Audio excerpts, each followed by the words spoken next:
gros scandale. Mais cette fois, on a franchi un niveau jamais vu. Entre le pasteur Marcelo et Koffi Olomidé, la situation est en train d'exploser. Et tout le monde retient son souffle. Oui, vous avez bien entendu. Koffi Olomidé a décidé de sortir du silence. Et sa réponse est d'une violence incroyable. Des accusations extrêmement graves. Il affirme que le pasteur Marcelo aurait pratiqué des rituels. Pire encore, il l'accuse d'avoir sacrifié sa propre femme pour réussir. Et ce n'est pas tout. Il s'attaque aussi à ses propos contre l'Église catholique, des paroles qui ont choqué des milliers de personnes. C'est fini, le pasteur Marcelo est encore dans des gros problèmes. L'artiste Koffi Olomidé a décidé de frapper fort. Après qu'on croyait que le problème était terminé, puisqu'il avait déjà conclu l'affaire de la mort de Maman Blanche avec la justice. Les gens disaient qu'il aurait la paix, que ce drame douloureux avait enfin pris fin.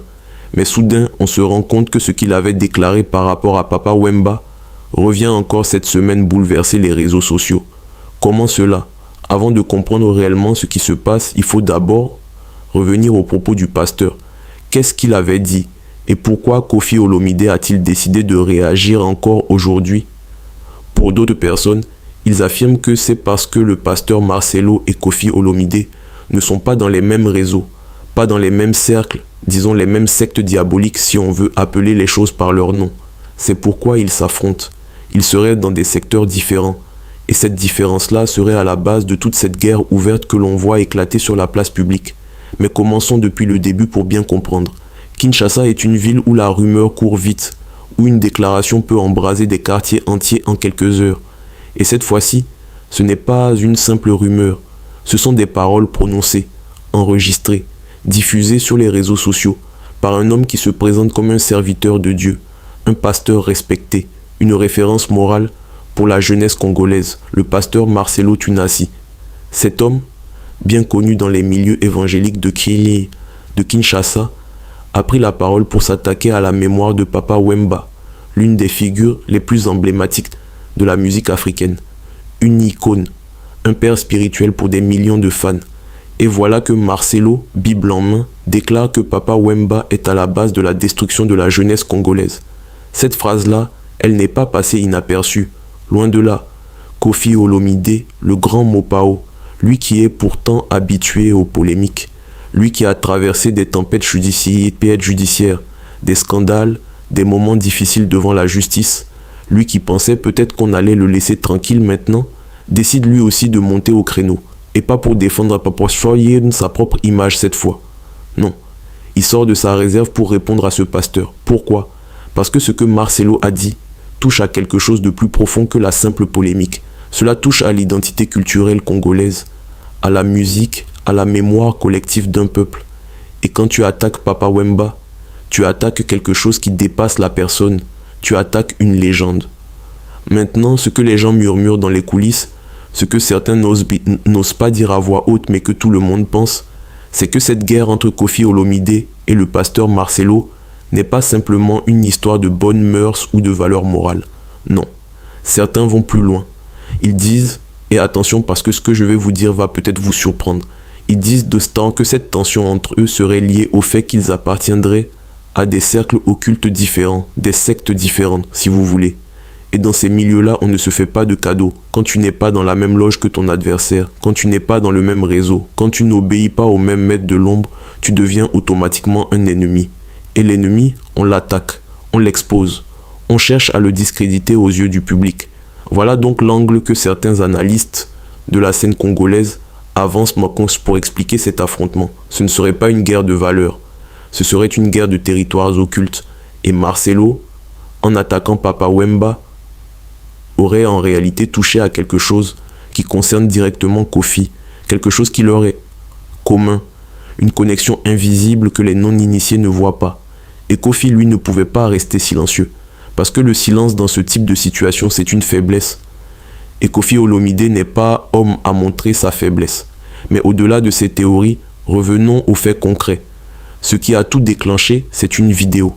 Une vidéo du pasteur Marcelo Tunasi, dans laquelle il prend position de manière très tranchée, très directe, sur la figure de Papa Wemba. Et dans cette vidéo, il ne fait pas dans la demi-mesure. Il accuse, il pointe du doigt, il condamne. Il dit que Papa Wemba a contribué à la dégradation des mœurs de la jeunesse congolaise. Et ce faisant, il se positionne implicitement comme lui, Marcelo, comme étant le bon exemple, le modèle, la référence que la jeunesse devrait suivre. C'est là que ça coince. C'est là que le bat blesse. Parce que dans Kinshasa, tout le monde n'a pas la mémoire courte. Et certaines personnes se souviennent très bien de certaines déclarations que Marcelo lui-même a faites au sein de son église. Des déclarations qui franchement n'ont rien à envier au contenu qu'il reproche à Papa Wemba. On va y revenir en détail plus tard dans ce script. Mais pour l'instant, posons la question suivante. Est-ce que Marcelo avait réellement le droit moral de s'ériger en juge de Papa Wemba? Est-ce que cet homme, avec tout ce qu'on sait de lui, peut réellement se lever devant des milliers de fidèles et dire que Papa Wemba est un mauvais exemple pour la jeunesse? La réponse que Kinshasa commence à donner, c'est non. Et cette réponse prend de plus en plus de volume, de plus en plus de puissance, parce que les gens ne sont plus dupes. Dans l'ère des réseaux sociaux, dans l'ère de YouTube, des téléphones intelligents, des captures d'écran et des vidéos qui circulent à la vitesse de la lumière, tu ne peux plus te permettre de dire une chose et d'en faire une autre sans que quelqu'un, quelque part, ne t'expose. Et c'est exactement ce qui est en train d'arriver à Marcelo Tunazi. Il pensait pouvoir attaquer Papa Wemba sans que personne ne lui retourne la question. Il pensait pouvoir faire la leçon de morale sans que l'on se mette à fouiller dans son propre passé, dans ses propres déclarations, dans sa propre vie. Mais Koffi Olomide, lui, a décidé que non. Il a décidé que le moment était venu de parler. Et quand Koffi parle, Kinshasa écoute. Quand Koffi parle, les réseaux sociaux s'embrasent. Quand Koffi parle, on est sûr que la vérité, ou du moins une partie de la vérité, va finir par sortir. Et c'est ce qui se passe en ce moment. C'est ce qui bouleverse l'opinion publique congolaise cette semaine. Ce n'est pas un simple clash entre un pasteur et un chanteur. C'est une guerre de légitimité, une guerre de crédibilité, une guerre pour savoir qui, entre le religieux et l'artiste, a vraiment le droit de parler au nom de la jeunesse congolaise. Et dans cette guerre-là, les coups sont loin d'être terminés.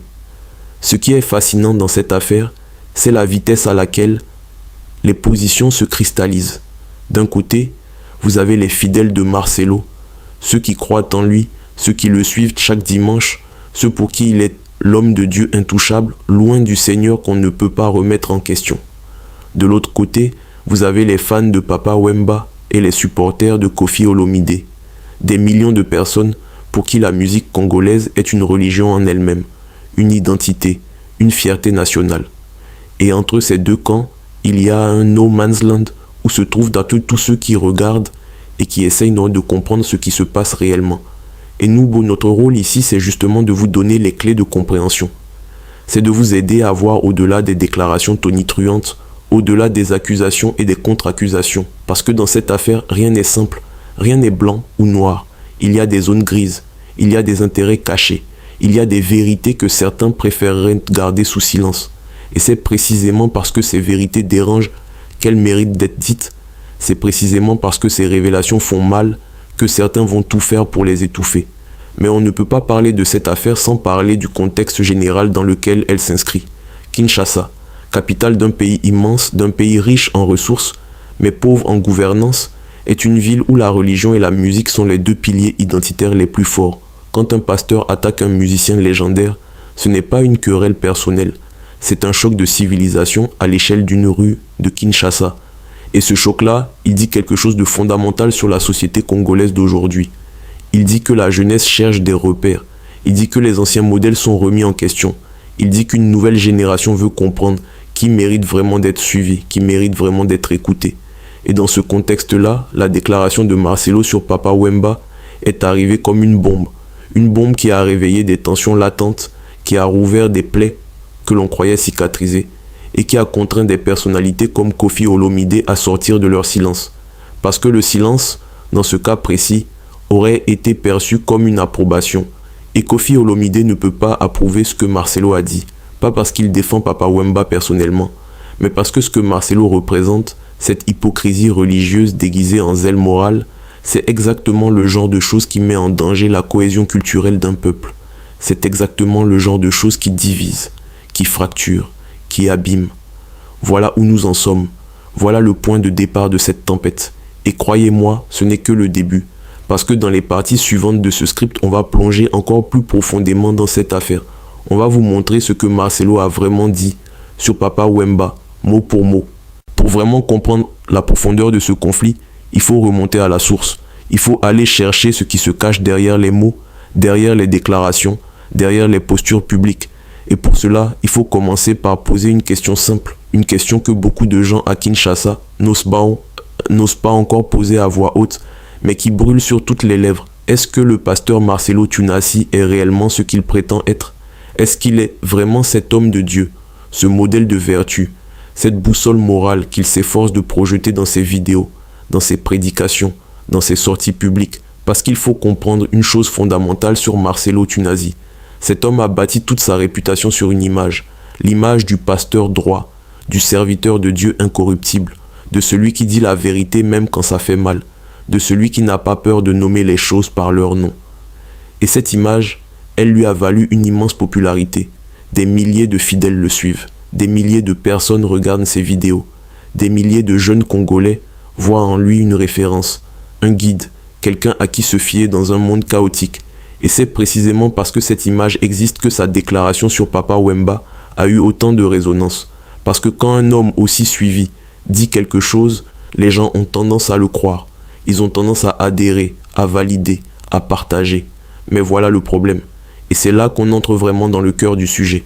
Ceux qui connaissent Marcelo de près, ceux qui ont eu accès à ses enseignements les plus intimes, à ses prédications les plus secrètes, ceux-là savent qu'il y a un gouffre entre l'image publique de cet homme et la réalité de ce qu'il fait, de ce qu'il dit, de ce qu'il enseigne dans les espaces où il pense ne pas être surveillé.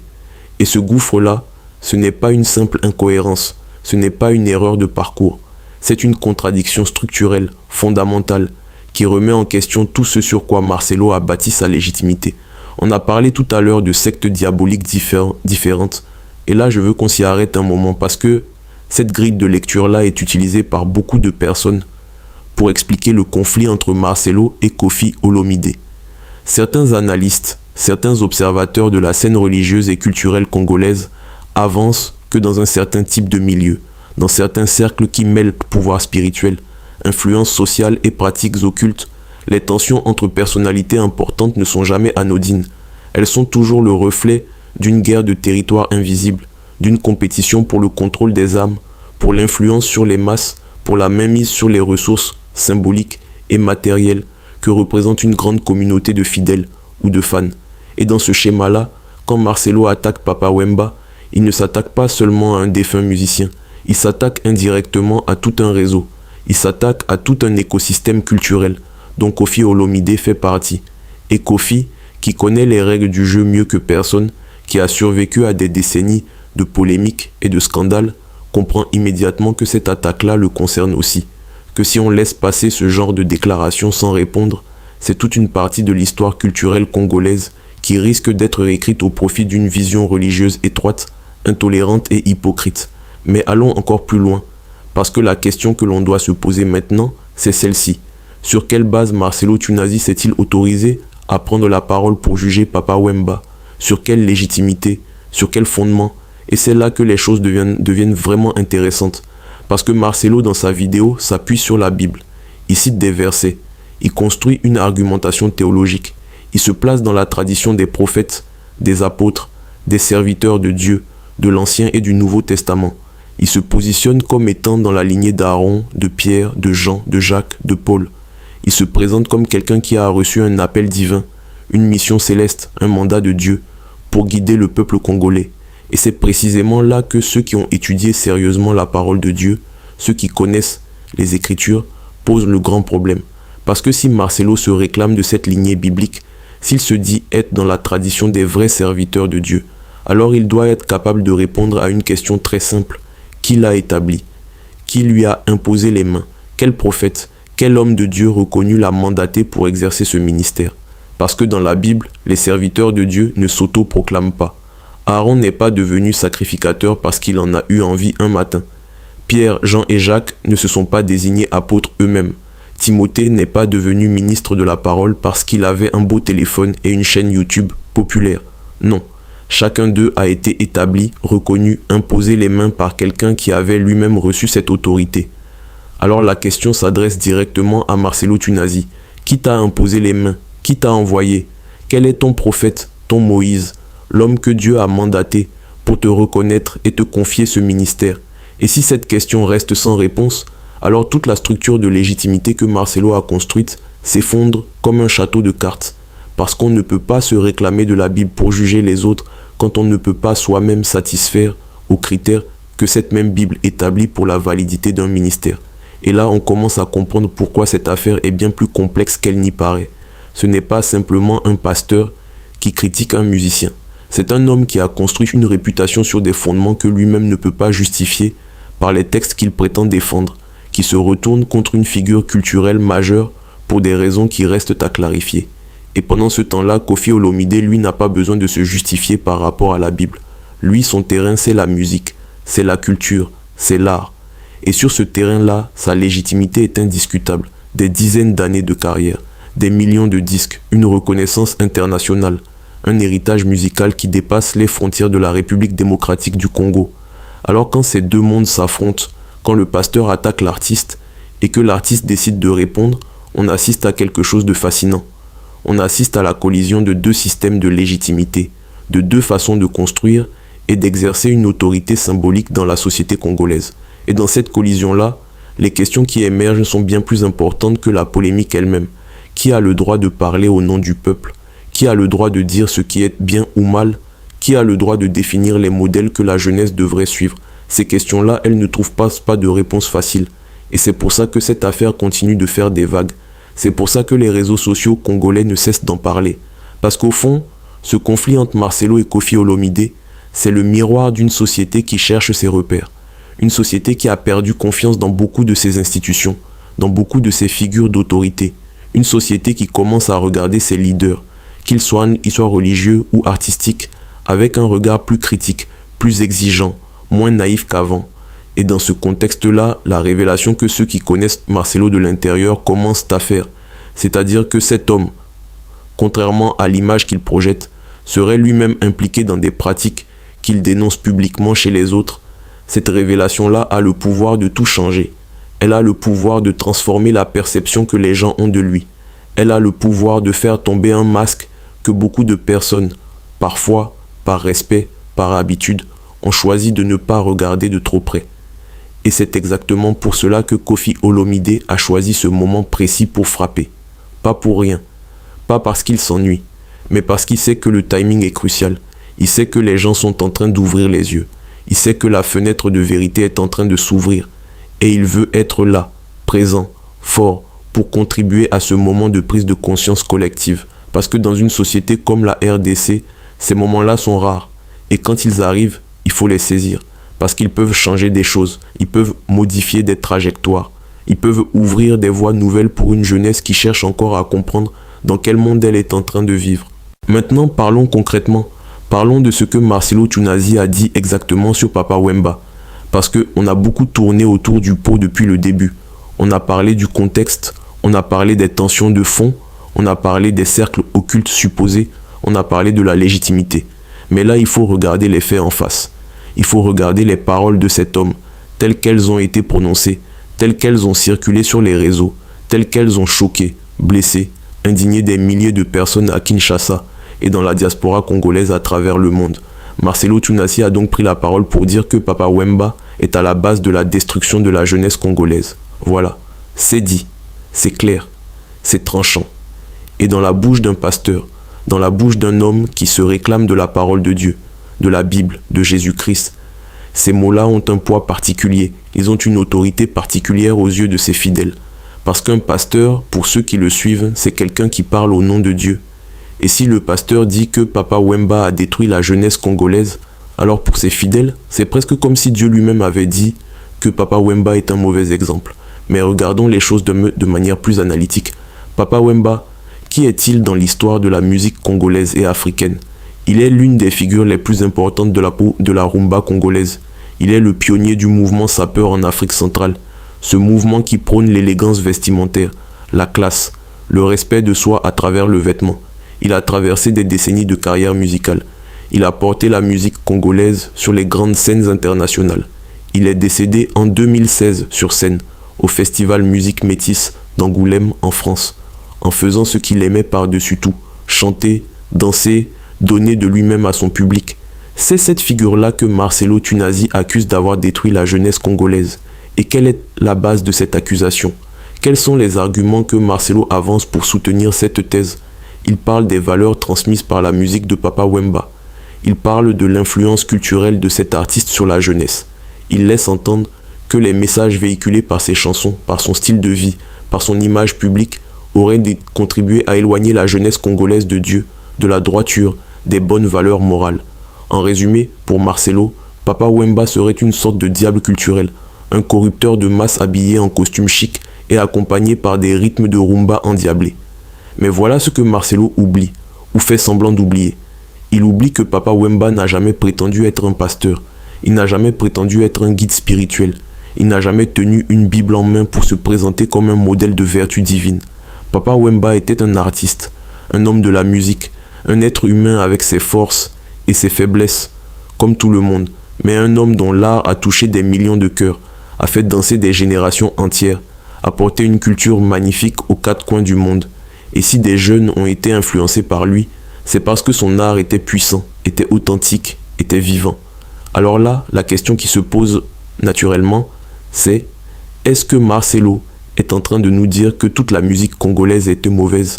Est-ce qu'il est en train de nous dire que s'amuser, danser, écouter de la rumba, c'est forcément être en train de se détruire? Et si c'est ce qu'il pense, alors il a une vision du monde extrêmement étroite, une vision qui ne laisse aucune place à la joie, à la beauté, à l'art, à la culture.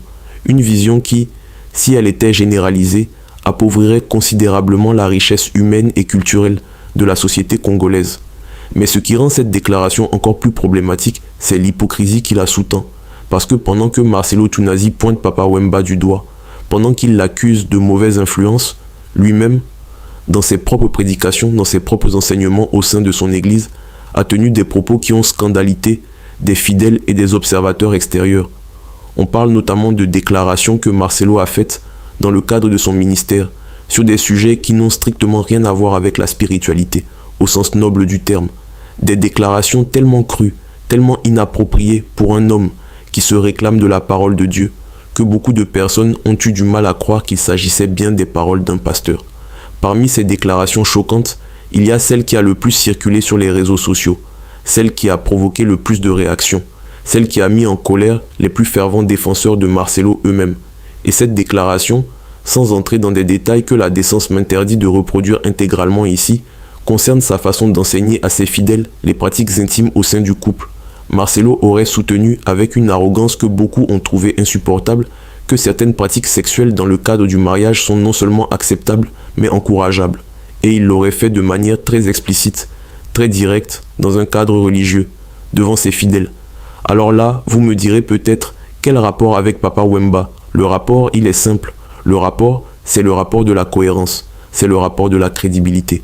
Parce que si Marcelo, dans son propre ministère, tient des discours de ce niveau-là, avec cette crudité-là, dans un espace qui est censé être consacré à l'enseignement de la parole divine, alors de quel droit se permet-il de se lever pour accuser Papa Wemba d'avoir corrompu la jeunesse congolaise par ses chansons?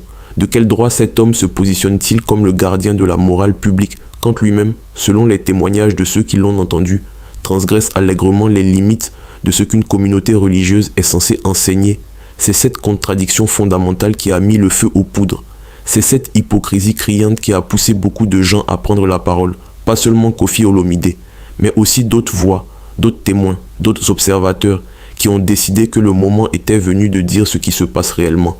Parce que le problème avec les personnages comme Marcelo Tunasi, c'est que leur popularité leur confère une forme d'immunité. Leur statut de pasteur leur donne une protection.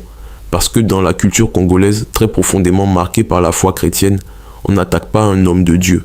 On ne remet pas en question le serviteur du Seigneur. On baisse la tête et on obéit. Mais cette époque-là est en train de se terminer. Et c'est tant mieux, parce que la vraie foi, la vraie dévotion spirituelle n'a pas besoin de l'aveuglement. La vraie foi se renforce quand on la soumet à l'épreuve du questionnement, quand on accepte de regarder les choses en face, quand on refuse de laisser des individus mal intentionnés ou simplement hypocrites se servir du nom de Dieu pour asseoir leur pouvoir personnel. Et c'est exactement ce que Papa Wemba, à sa manière, a toujours représenté.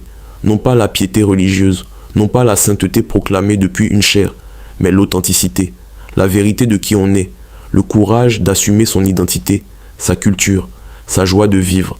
Et si ça, c'est un mauvais exemple pour la jeunesse congolaise, alors il faut vraiment se demander ce que Marcelo Tunazi entend par bon exemple. En tout cas, une chose est sûre, ces déclarations sur Papa Wemba ne sont pas passées inaperçues. Elles ont eu des conséquences, elles ont mis des gens en colère. Et parmi ces gens-là, il y en a un qui pèse lourd dans l'histoire culturelle et musicale de l'Afrique. Un homme qui a décidé que le silence n'était plus une option. Un homme dont la réponse est en train de faire l'effet d'un séisme dans les milieux culturels et religieux de Kinshasa. Et cet homme, c'est Koffi Olomide, dont nous allons parler encore plus en détail dans la suite de ce script. Parce que les raisons de sa colère, elles vont au-delà de ce que vous pensez. Elles vont bien au-delà d'une simple solidarité artistique. Elles touchent à quelque chose de bien plus profond, de bien plus personnel. Nous voici maintenant au cœur du récapitulatif.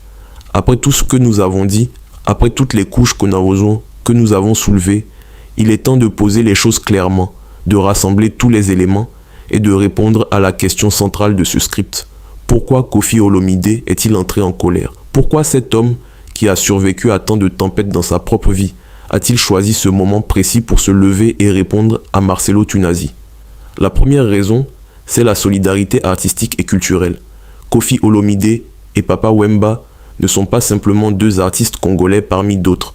Ce sont deux piliers d'une même maison, deux géants d'une même tradition musicale, deux hommes qui ont contribué, chacun à sa manière, à donner à la musique congolaise la place qu'elle occupe aujourd'hui dans le patrimoine musical mondial.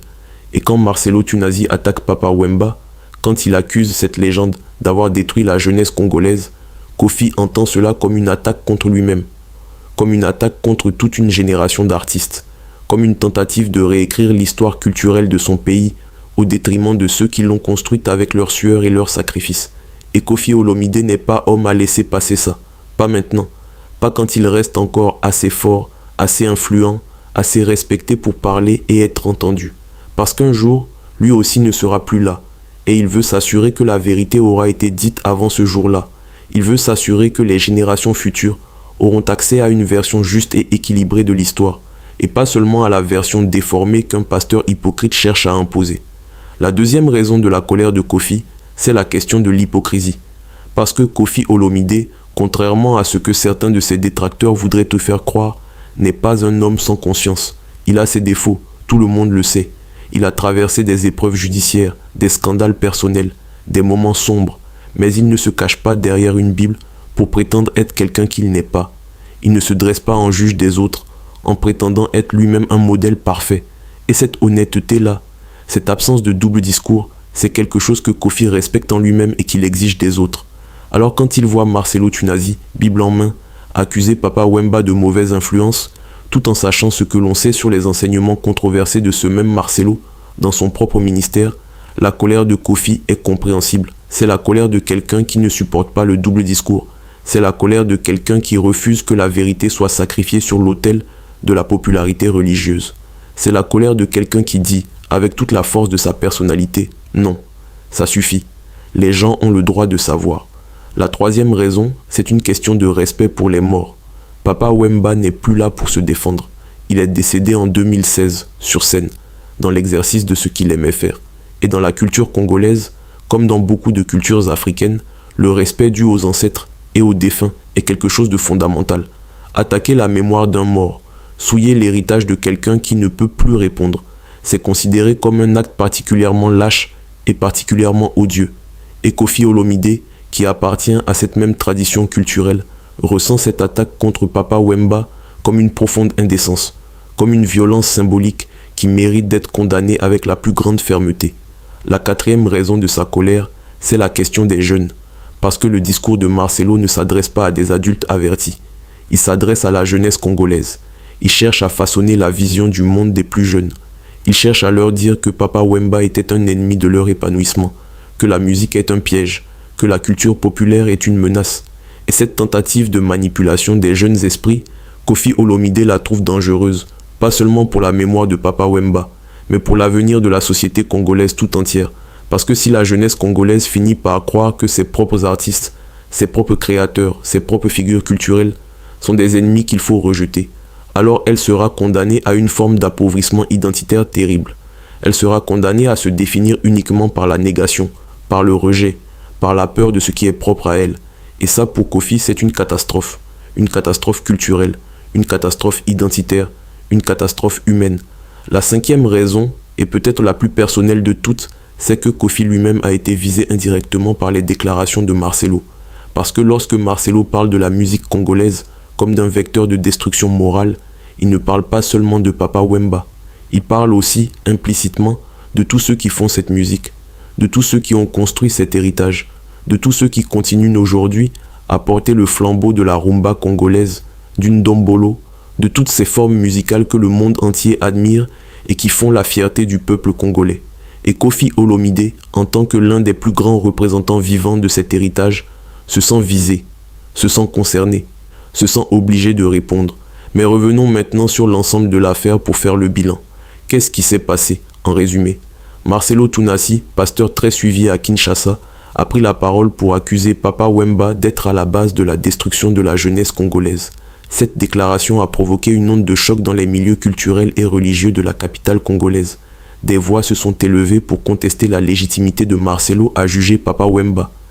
Des révélations ont commencé à émerger sur les propres pratiques et enseignements controversés de ce pasteur.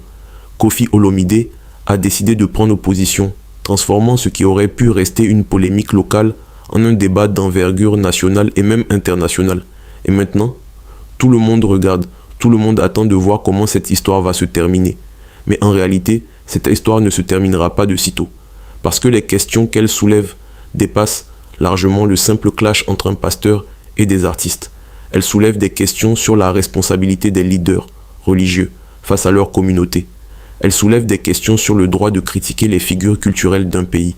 Elle soulève des questions sur la façon dont on construit la mémoire collective, sur les figures qu'on choisit d'honorer et celles qu'on choisit de condamner. Et pourquoi? Ce qui est clair, c'est que Marcelo Tounassi a sous-estimé la puissance de ce qu'il a déclenché. Il pensait peut-être que sa popularité religieuse le protégerait. Il pensait peut-être que les gens allaient acquiescer docilement, comme ils le font souvent quand un pasteur prend la parole. Mais il s'est trompé, parce que cette fois, les gens ne se sont pas tus. Cette fois, des voix fortes, des voix crédibles, des voix influentes ont décidé de parler. Et parmi toutes ces voix, celle de Kofi Olomide résonne avec une autorité particulière. Ce que cette affaire nous enseigne, en fin de compte, c'est que dans la société congolaise contemporaine, le temps de l'autorité incontestée est révolu. Le temps où un pasteur pouvait dire n'importe quoi, accuser n'importe qui, sans que personne ne lui demande des comptes, ce temps-là est en train de prendre fin. Et c'est une bonne chose, parce qu'une société qui ne questionne pas ses leaders, qui ne demande pas de compte à ceux qui prétendent la guider, est une société qui se condamne à l'obscurantisme. Kofi Olomide a choisi son camp. Il a choisi le camp de la vérité, de la cohérence et du respect dû aux grandes figures de la culture congolaise. Et même si ses propres parcours de vie n'est pas exempt de critiques, même si lui-même a eu ses moments sombres, sa décision de prendre la parole dans cette affaire est le signe que quelque chose est en train de changer, que les artistes, les créateurs, les hommes de culture commencent à comprendre qu'ils doivent aussi être des gardiens de la vérité, des sentinelles de la mémoire, des voix qui refusent de se laisser écraser par le poids de l'hypocrisie religieuse. Et Papa Wemba, lui, dort en paix.